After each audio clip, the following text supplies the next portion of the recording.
Steve, you're up first. Were you waiting for me to follow? Yeah, Steve, you're up first. I'm going Who you got? I'm going with the 70 Steelers. Okay. I mean, look, they won, was it 4 and 6 years, I believe there.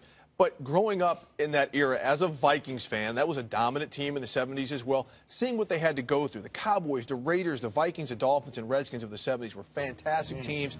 Guys, there's 9 Hall of Famers on that team. There should be 10. I'm going to bang the table for Donnie Shell until I die. But I'm going with the 70 Steelers. I'm going with the 70 Steelers as well. And it was actually 4 Super Bowls in 7 years. 7, but it's okay. My bad. And they did it with the same player, same coach, same quarterback.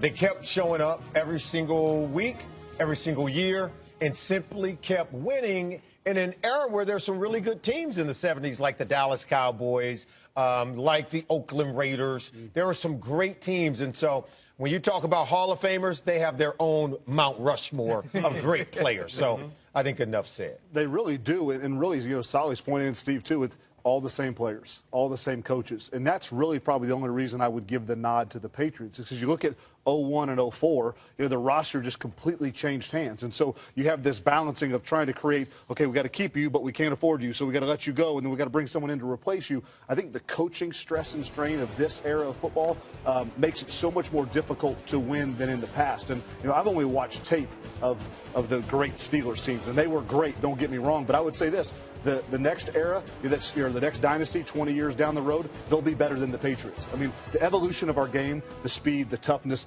the mental development of our game from offense to defense, even special teams, the next dynasty will be the greatest one, in my opinion. I think you could make an argument for the Dallas Cowboys only because, remember, the 49ers were so great. So it was every other team that won the NFC Championship was going on to win the Super Bowl back in then. But I would still vote Steelers. The Steelers-Cowboy rivalry from back in those days was the one that got me into pro 70s. football. Yeah, in the 70s, it was, my dad and I was every time watching the Super Bowl or watching when those teams pick one side or the other, son, and we're rooting for him here. Did you guys catch how he just basically said me and Solomon were old because he has to watch? It was so subtle, though. Yes. It was so subtle. He slid that in there. Yeah, later for you, man.